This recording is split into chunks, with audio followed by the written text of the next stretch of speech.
Hi, it's Cara Brown, and this is Watercolor Conversations. It's a place where I share my love of watercolor and my seeking, my teaching, my discoveries, the connections I see, and just in general what it's like to be alive at this time here on planet Earth. I hope that this meets a part of you that's longing to be met. Thanks for being here. Hello, it's Cara, and here we are. We're at the final episode of this series. And this is a follow-on in a little way, to the composition where everything is pulled together. But now it's sort of like, what's under it all? What is woven through all of it? It's underneath the color, underneath the water, and what you do with your brushes, and how you choose what you are going to paint, and how you see it, and what your inclinations are. It's all you. And it's easy to lose sight of this. We're thinking about learning the skills, and we're judging what happens when we do what we do, and we're working hard, and we compare ourselves to others. Yet, no matter how much we learn, no matter how skilled or unskilled we are, we never disappear from our work. Some of you have been with me through this whole teaching arc: the color, the pigments, the water, the light, volume, detail, composition, color, and you've been painting alongside it. You may have noticed this, that your paintings don't look like anybody else's. And that's because you are you, and you are human, and there's only one of you that will ever be in all of time. Only one person that can make the art that you're here to make. There's an episode that I recorded called Getting Personal, and there's a story in there about how our art is personal and what we choose is personal, and how I can make just about anything personal. But when we lived in Fairfax, I had a neighbor named Adrienne, and she had some succulents, those nice ones that look like roses, growing in her front yard. And it was one cool morning with dew all over it, and this one succulent just said, "Cara, paint me." I actually was working on an Instagram series at the time. I'd taken on a new practice to take a photo of something beautiful every day, and that was my photo. And I took it even thinking I was never going to paint succulents. But when I saw it, it was just this perfect composition. And I posted it on Instagram, and two of my artist friends saw it and asked if they might paint it. I don't know if Robin ever did, but Sue definitely did. She painted it actually in watercolor and in oils. And then later, it turned out I wanted to paint it too. But my thought at the time was telling, and that was, if either of them paints this succulent, I would want to take them by the hand and have them come to the neighborhood and see, that's the one you painted, that succulent. It's very personal. There's something very specific and intimate, that thing in the world. You were the thing that I painted. But what is also there is that you are the you who decided that that's the thing to paint. It's not random, and it's always present. No matter, like I said, how skilled you are there in your brush, in your mark. I've known for a long time that we can have really clear preferences, because when I was 4, my brother and I got to go on the Romper Room TV show. We were each given something to play with while we were on camera, and I got a card game. But there was a little girl playing with dolls nearby, and that's what I wanted to do, so I wandered over. But I messed up the view in the TV set because a camera operator pulled me back by my dress to where I was supposed to be. I was so disappointed, and I was ashamed. I thought I did something wrong.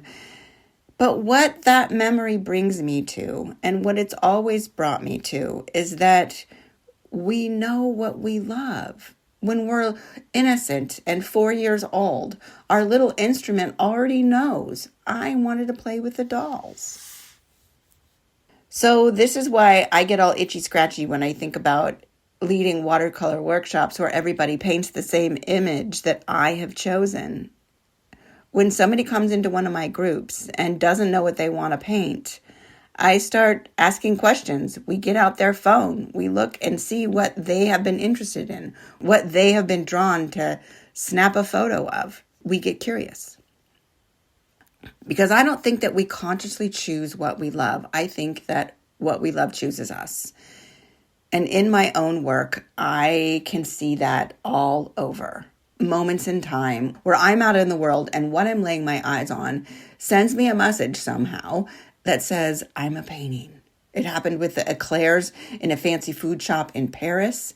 It happened with apple blossoms in a big garden in Woodside, California. I mean, it's over and over and over. I mean, roses. Look at all the roses in my rose galleries. Roses really have my number. That is when the painting begins, not when you first put the brush to paper. It's when that connection is made. There's a concept I've been sitting with for a long time, and it comes from a spiritual teacher who always stretches me. And she uses the metaphor of a braid, that 3 strands come together to make a 4th thing, something that couldn't exist until those 3 things came together. In our world, the 3 strands are the subject, the medium, watercolor, and us, each of us. The subject has its own spirit. That particular succulent in Adrian's yard on that morning, not just any succulent, that one. Our medium definitely has its own nature. Watercolor, it's fluid, responsive, it's alive. Watercolor on paper with pure pigment, it has me. And then there's us. What we notice, what we're drawn to, the choices we make, our own particular inclinations and dispositions, whether we like soft edges or just don't have the patience for them. Those are the things that make our art our art. And the painting, that 4th thing that comes together with those 3, is the paradigm. I just got a text message just before recording this from someone who's in a hospital because she had a minor surgery, and she was surprised finding herself telling the hospital staff that she's a painter, and she was feeling really grateful to me. But the thing I want to point out here is that it took her choosing to do this. It took her being devoted. It took her sticking with it enough so that she identified as a painter, as someone who makes art. You can have all kinds of beautiful subjects and you can have art materials up the wazoo, but we are the final piece of that braid that must come together for there to be art. As we learn, we become more specifically us. Our skills, color, water, how to see, shape, and light, they're not the end goal. They are the means. They give our subjectivity, our particularity, our usness, a way of being expressed. So every time you put your brush into paint and touch it onto paper, it's you. Even at the very beginning, it carries your mark, the way that your voice carries a specific tone, and the way your handwriting is a representation of your personality through your hand. I used to look at other painters' work and long to be able to do what they did. Over the years, what's changed most isn't just the paintings, it's how I hold myself. I am more Cara, I am more me than I thought was possible. I have seen that happen again and again, just like this person who texted me, who's in the hospital from my Friday group. So if there's anything I hope that you take from all of this, from the whole arc of what we've been exploring together, it's this. Learning to paint isn't about the techniques. It's about becoming more yourself and revealing that to the rest of us on your watercolor paper. Pay attention to what draws you. Notice what you keep wanting to do to soften or to deepen or to lighten or to leave alone. That's the information. That is your art language.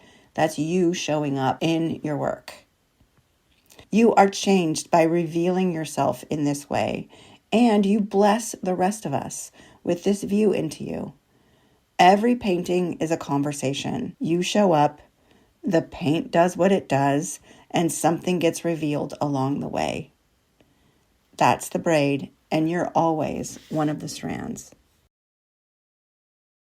Thank you for being here with me. I'm really glad you're painting, and I have no idea what's coming next in this podcast. We'll see where the creative winds blow me. I just am so glad that you've come along, that you've cared enough to listen, and I really appreciate knowing you're out there. So thanks so much. Until the next time, bye-bye.